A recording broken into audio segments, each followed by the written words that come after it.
ఇంకోటి ఉంది, చాలా మంది లోన్ యాప్స్ తీసుకొని మోసపోతున్నారు. మనకు నిజంగానే అవసరం ఉంటుంది డబ్బులు, ఒక 5,000 10,000 అర్జెంట్గా అవసరం ఉంటుంది. పక్కన వాళ్ళని అడిగినా ఇవ్వరు, రిలేటివ్స్ అడిగినా కూడా ఇవ్వరు. అప్పుడు మీరు ఏం చేస్తారు, మీ ఫోన్లో ఒక క్లిక్ అవుతుంది, money view app, navy app అనేసి చాలా వస్తున్నాయి, తెలుసు కదా యాప్స్, లోన్ యాప్స్.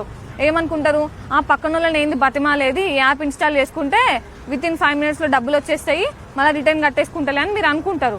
కాకపోతే ఆ యాప్స్ ఏం చేసాయంటే, యాప్ ఇన్స్టాల్ చేసుకున్నప్పుడు పర్మిషన్ అడుగుతుంది, నీ కాంటాక్ట్స్ని నీ వాట్సాప్ని మాకు ఇస్తావా, ఇస్తేనే ఇన్స్టాల్ చేసుకోవాలంటే ఆ వాట్సాప్ ఇస్తేనే ఇన్స్టాల్ అవుతుంది యాప్ అని అంటది. నువ్వేమనుకుంటావు, డబ్బులు వస్తాయి కదా ఏదో ఒకటిలే అనేసి ఆ తొందరలో ఎస్ అని క్లిక్ చేస్తావు. అప్పుడు ఏమైంది, నీ వాట్సాప్ డేటా మొత్తం వాడికి వెళ్ళిపోద్ది. వాడికి 5,000 క్రెడిట్ చేస్తాడు, వితిన్ 2 daysలో 10,000 రిటర్న్ చేయని చెప్తాడు.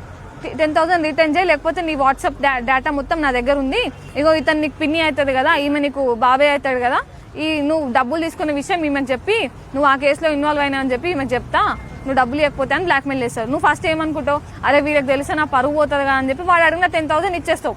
5,000 తీసుకున్నావు కానీ 10,000 కట్టినావు, ఓకే అయిపోయిందిలే ఇక్కడికి అయిపోయిందిలే అని రిలాక్స్ అయిపోతావు. తర్వాత 2-3 days తర్వాత మళ్ళీ మెసేజ్ చేస్తాడు, వేరే నెంబర్ నుంచి మెసేజ్ చేస్తాడు, ఈ యాప్ నుంచి లోన్ తీసుకున్నావు కదా నాకు కట్టలేదు అని అంటాడు. నువ్వు అంటావు నేను కట్టినా కదా ఆల్రెడీ అని అంటే అది రాంగ్ లింక్, అది రాంగ్ అకౌంట్, అది ఫెయిల్ అయిపోయింది పేమెంట్, ఇంకొక లింక్ పంపిస్తే అందులో కట్టు అని చెప్తాడు, నువ్వు కడతావు.